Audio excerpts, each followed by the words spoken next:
Sondre, NRK Norway.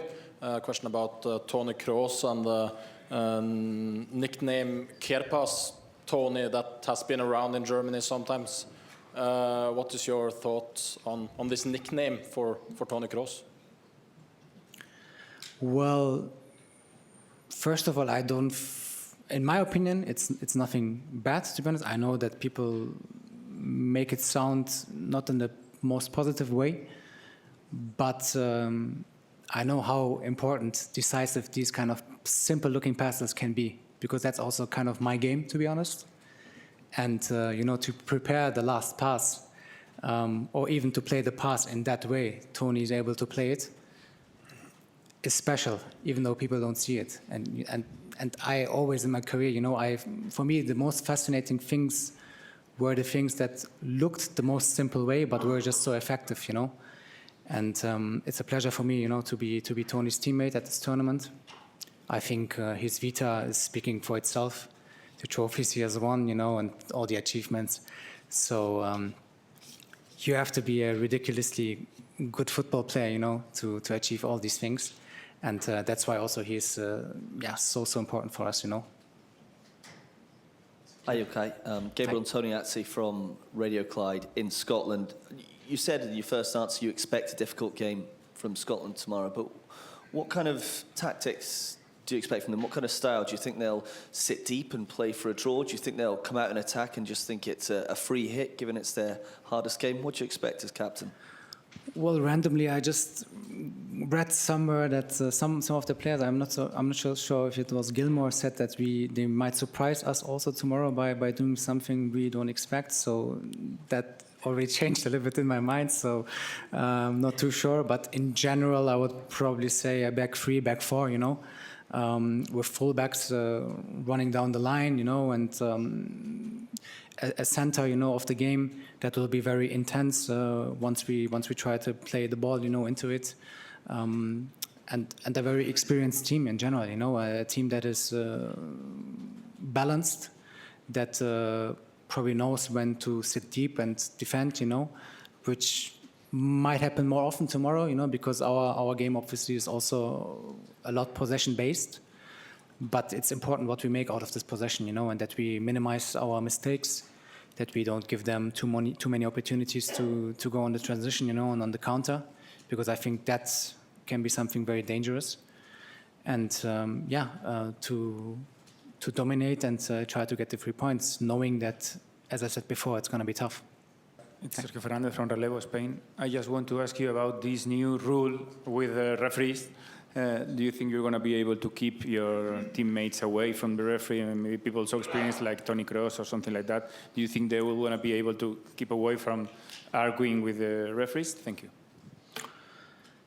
I'm not too sure what to think about it right now, to be honest, because it's also a little bit what the referees will make out of it, because I hope that they also understand that we are human beings, we have emotions, and we can react sometimes out of emotions. I wouldn't say disrespectful, but not in the best manners, maybe. And as long as it's not disrespectful to the referee, and I kind of get the idea of that rule. But there are small margins, I think, where the referee has to show a little bit empathy.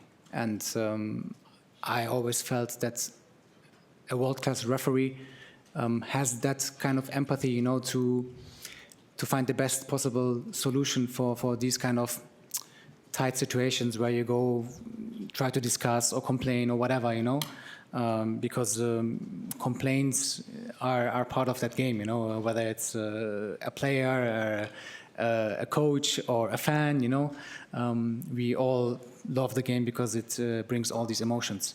And I just hope that the referees show a little bit understanding.